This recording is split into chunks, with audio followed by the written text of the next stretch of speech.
ドイツ車のさ、ネオクラの匂いってたまらんよね。たまらん。150、60は平気で出してたと思うんだよ、当時のドイツ人は。ということはそれでも OK なわけじゃん。ピタッと走るんだろうね。34年前から完成していたんじゃないかって思っちゃうぐらいだよね。確かに。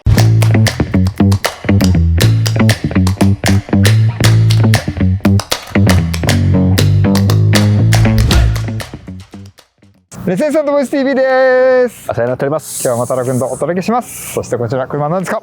フォルクスワーゲンゴルフ3。年式は1995年。そんな昔になりますか？もう全く見えないね。見えないね。これ2025年にはい撮影してますからね。そうですよ。新車当時のままタイムスリップ来てきましたね。走行距離は 3.3 万キロ。もうあだこだ言ってないで見ていきましょう。はい。お楽しみに。早速ご紹介ください。こちらゴルフ3、いつの車ですか？1991年にフルモデルチェンジしました、ドイツでね。2から3にね。そう、はい。そして、日本に入ってきたのは1992年。その年にはドイツでは欧州カー・オブ・ザ・イヤーをもうゲットしていると。受賞なさった。そう、はあ、だから本当エリートコースだよね。2のプレッシャーとかなかったかね。ね、それを作る人を乗り越えたわけだからね。はいはいはい。これはグレードあるんですか？これはね GLI というグレードでして、どの辺ですかそれは？一番上に VR6 があった。 V6 乗せたやつね。はいはいはい。そして誰もが知る GTI がありました。 GLI これね。そそして CLI がありました。CLI と GLI の差って何？細かいところが違ったんだね。まずエンジンでしょ。 CLI が 1.8 リッターだったのに対して、こっちは2リッターの直列4気筒エンジンを積んでいます。なるほどなるほど。その他にも、AM、FM ラジオ付き CS プレイヤーが最初から付いていました。カセットデッキってことですか？そうだね。はいはいはい。あとはリアのシートが分割可動式だったりとか、ほんと細かいところだけど、ステアリングにもチルト機構が付いているのは GLI のみ。なるほどね。もはやよく作り分けたねって感じもするけどね。すごい細かい差があるわけね。あと走りに関わる部分だと、リアのサスペンションにスタビライザーが付いているのは GLI、CLI には付いてなかった。すごいじゃん。まあそういう機構のグレードによる違いっていうのは、そのままずっとゴルフ8、現行車種にも引き継がれてたりするよね。なるほど。じゃあ現代のゴルフに受け継がれるさまざまなグレードの違いとか機構の違いはここからまあ誕生したと言っても過ぎじゃないかもしれない。サイズもさコンパクトだよね。ゴルフ3が出た時さ、随分大きくなったなっていう感じがあったけど、今見るとこの小ささですよ。そうよ。だってタイヤなんて14インチよ。ちっちゃいね。1856014インチ。いいじゃないこの厚みとさ、長径でさ、ボディの寸法どんな感じ？全長が4020ミリ。おお。幅が1695ミリ。ちっちゃいよね。ちっちゃいね。そしてこの低さね、1435ミリ。コンパクトやな。どれぐらい違うの今の現行のさゴルフ8と？これより現行ゴルフはなんと 27.5 センチもまず長いです。そんなに？幅も 9.5 センチこれより大きくなった。ほとんど10センチだね。そして前高も4センチも高くなってる。まあそこは変わんないけど、だいぶ横と縦がフォローぐらいかもしれないね今ね。それぐらい今見ると本当に小さいし端正だよね。でもさゴルフの最大の魅力といえばさ、この小さいボディに大人が4人乗っても5人乗っても大丈夫、そして荷室もあるっていうさ、空間使いの魔法みたいなとこあるじゃない。すごいよね。つまりこれセダン車と同じ室内空間がハッチバックで実現しているわけだからね。そしてさドイツの質合憲な丈夫な作りでしょ。いいに決まってるじゃんね。今乗るとどんな感じなんだろう。もう早く乗りたい。乗りましょうかね。じゃあ乗ってきます。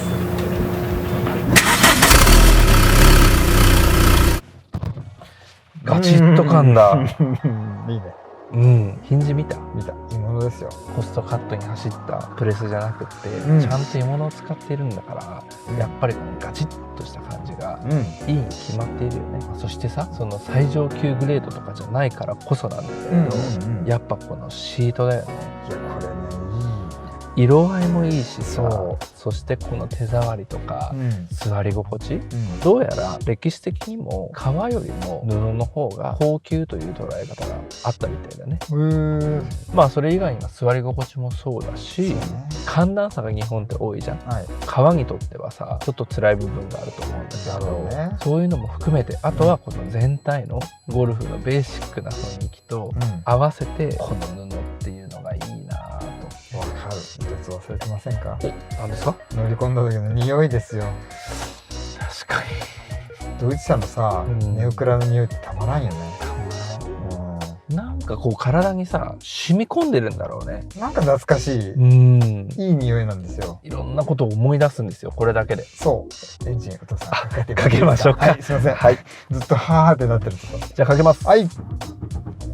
おー、ブルブルと言っているね。言ったね。それで感動する2人。確かに空ぶかしたわけじゃないからね。そうなのよ。単純にかかっただけで感動できる。まああとはこの質感、このボタンの押し心地とかさ、このカチンカチンとするスイッチの感じとか、これぞドイツ車っていう感じがこのベーシックなゴルフにもある。あとさ、ゴルフ2世代から考えるとさ、だいぶ洗練されてない？確かにいつも僕が言っているこう整頓されたジェッタとかゴルフ2の世代のデザインもすごく機能的でいいんだけれども、それから少しボタンが減ったりとかね、使いやすさも優先順位がついたりしているから、すごくこう使いやすいし、デザイン面でもすごい、この曲面とかもまさしくそうだよね。いや本当よ、洗練されて都会的になりましたね、3になって。さあ走りはどうでしょうか？行ってみましょう。そして5速マニュアルですよ。そうだよね。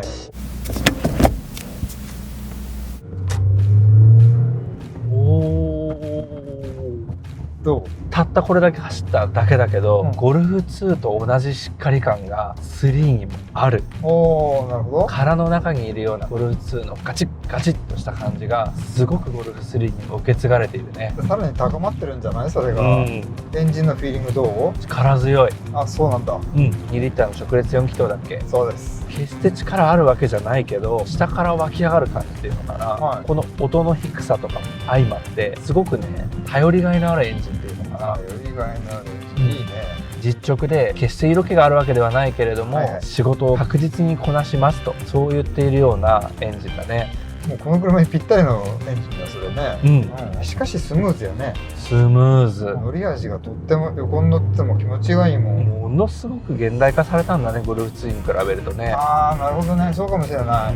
洗練がやっぱり内装だけじゃなくて外装だけでもなくて、乗り味にもまるで新しい車だよね。すごく角が取れたというか、丸みを帯びている分だけ、乗り味も丸みを帯びてる気がするな。助手席に乗っていて乗り心地とかはどうですか？正直こっちの方が良かったかもしれない。ああ、そう。とてもいいんだもん。これは運転していただいて、こっちでゆっくり景色を眺めながら、そしてソフトじゃない、ちょっとピニョってする感じもあるけど、タイヤのサイズとかも関係してる？14インチってさ、昔はこれだったはずなのに、やっぱり今18とかさ、大きければ20インチ超えるタイヤもあるじゃん。扁平薄くなってね。ねえ、それに比べると明らかにまろやかだよね。そしてさ、やっぱアウトバーンでも走らなきゃいけなかったってことじゃない？そうだね。220まで刻まれてるんだよ。確かに。多分150、60は平気で出してたと思うんだよ、当時のドイツ人は。ということはそれでも OK なわけじゃん。ピタッと走るんだろうね。多分120超えたあたりのピタッと感とかすごいんだろうね。体験してみたいな。したいね。あともう一つ気づいたのは、運転のしやすさで、なんでかなと思った時に、もちろん車そのもののサイズ感もあるけど、窓が広いんですよ。ああ、なるほどね。ひたすら。だから C ピラーだってゴルフの伝統で太めではあるんだけど、窓の広さがねすごく乗りやすくしてる。ミラーの大きさとか全部含めて、どんな人が乗ってもちゃんと簡単に、そしてリラックスして走れる車にこの時代からなってたんだな。そしてさ、後部座席に乗ってもさ、スペースが広いわけじゃない？広いよね。窓もでかいでしょ？でかい。っていうことはさ、後部座席の人もかなりリラックスして乗れるよ。荷室もさ、見たらさ、結構広かったじゃない？深いし、奥行きがあった。そう、開けてびっくり。このスペースにあんだけの荷室があるとは思えないぐらい広いからさ、大人4人で4人分のバッグ積んで旅に出たって全然いけますよ。出られちゃうよね。結構それが行ってみたらさ、楽しいんじゃないかな。ほんとこの時から人や物を運ぶコンパクトでありながらパッケージングに優れたって、もうほんと優等生ゴルフそのものがあったんだね。やっぱり世界のコンパクトカーの一つの基準なわけじゃない。1、2、3そして8になったとしてもさ、やっぱりすごいですよ。受け継がれているんだね、それでただただ真面目なだけじゃないというのが僕は感じていて、やっぱこれがさ34年経ってこれそうびっくりだけど、ね、分かんないそっか。その34年間の間にただただ真面目な実用車に味わいのようなものが加わってると思うんだよ。だからなんかすごくめでる対象になっているというかさ、可愛らしいなというふうに思えるよね。そっか、今乗って34年って言われて僕はちょっとびっくりしましたけど、びっくり、全然古くないよね。4年と言ってもいいぐらい綺麗だよ。うん、こんなのよかったな。コンディションもそう車のこの出来栄えもそう34年前から完成していたんじゃないかって思っちゃうぐらいだよね。確かに。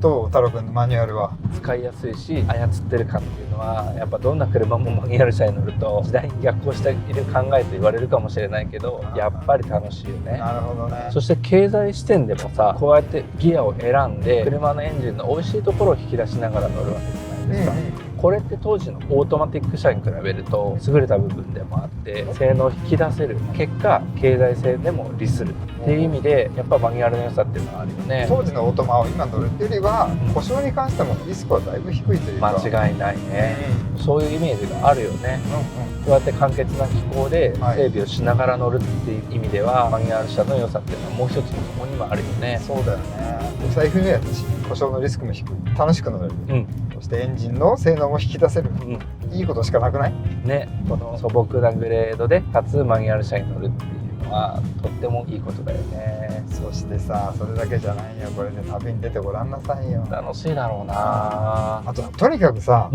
毎度なんですけど内外装含めてコンディションがいいよね。いいね、あるんだね。オリジナルのカラーでもう一度塗り直しているという前塗装はしているんだけれど、そうなんだ。そう、なるほど。当時の塗料の材質に比べると、当然今の方が信頼性が高いし、何より美しいわけじゃない。もちろんこんなにいいことはないよね。ない。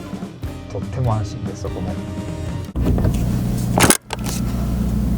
はい、乗ってまいりました。いいよ、これは。めちゃくちゃいい。新車のまんまなんじゃないかぐらい状態良かったよね。しかもさ、マニュアルも楽しいしさ、なんかこんなにいいと思わなかったね。かつおしゃれであるという。いや、おしゃれなんですよ。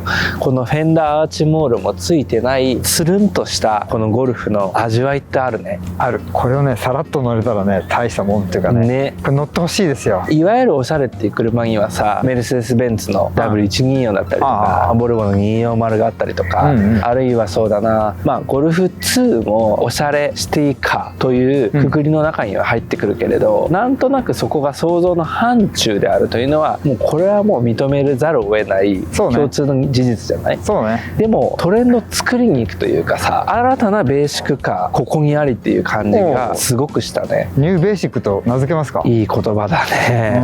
だからさ、ジェッタも紹介したじゃない、それに似てる感じだよね。そうだね。やっぱ変化球っていうか、本当はこれが直球なんだけどさ、これをね、さらっとね、シティボーイシティガールに乗ってもらいたいんですよね。そうだね。そうするとね、これ乗ってんのもう丸めじゃないよ、四角めだよと、だいぶおしゃれになります。賛成ありがとうございます賛成していただいたところで、今回のレセンス&ボーイズ TV は95年式の 3.3 万キロのゴルフ3でお届けしました。買います、この車も。また見てね。ありがとうございます。